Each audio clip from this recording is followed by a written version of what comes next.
Hello everyone, welcome back to New England Graveyard.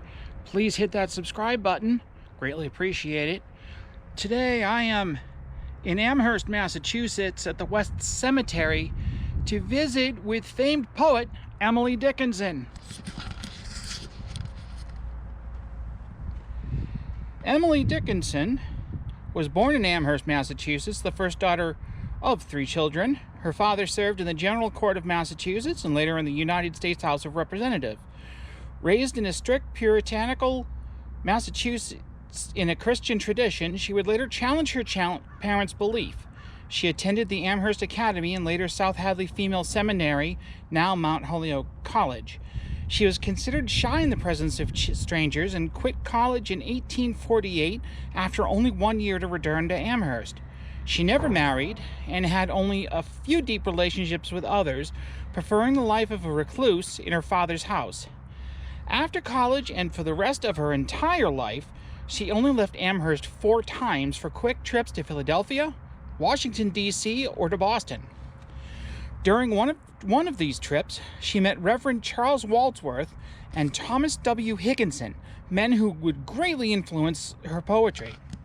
Like Emily, Wadsworth was a solitary, romantic person, and he and Dickinson shared much in common. They would often write each other, sharing their world, and scholars commonly believe that she was her point of interest in her love poems. In 1862, she desired to publish her poems and obtained advice from Thomas Dickenson, who counseled her against publishing. As a result, only 7 of her poems were ever published in her lifetime.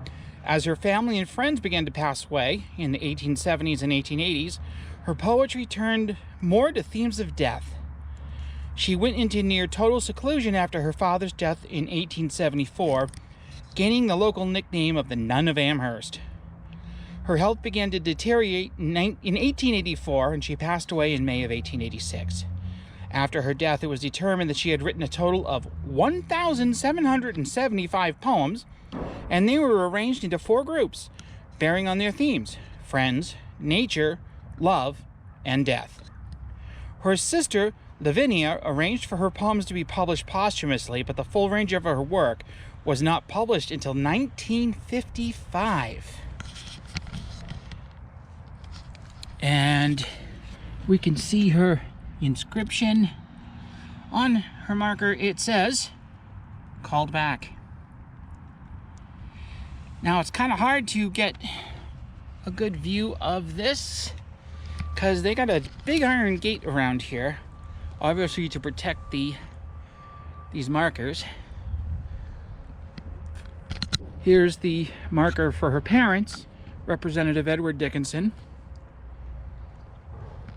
and her mother, Emily Norcross, and Emily's grandparents, Samuel Dickinson and Lucretia Dickinson. A little hard to see because it's fading through time.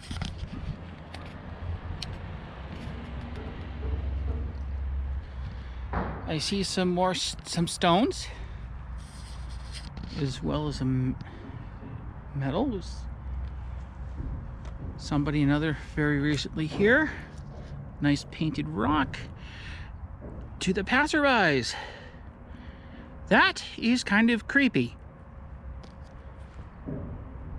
A Cards Against Humanity sign. Card. Well, that's appropriate. And here is her sister. So let's walk around a little bit, see if there's anything else worth of note. See some more stones.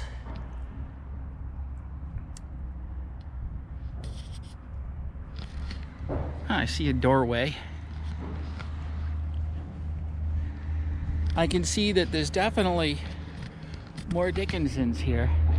Well, while we're here, let's just show where she is. It's definitely dead center of the cemetery, very small cemetery.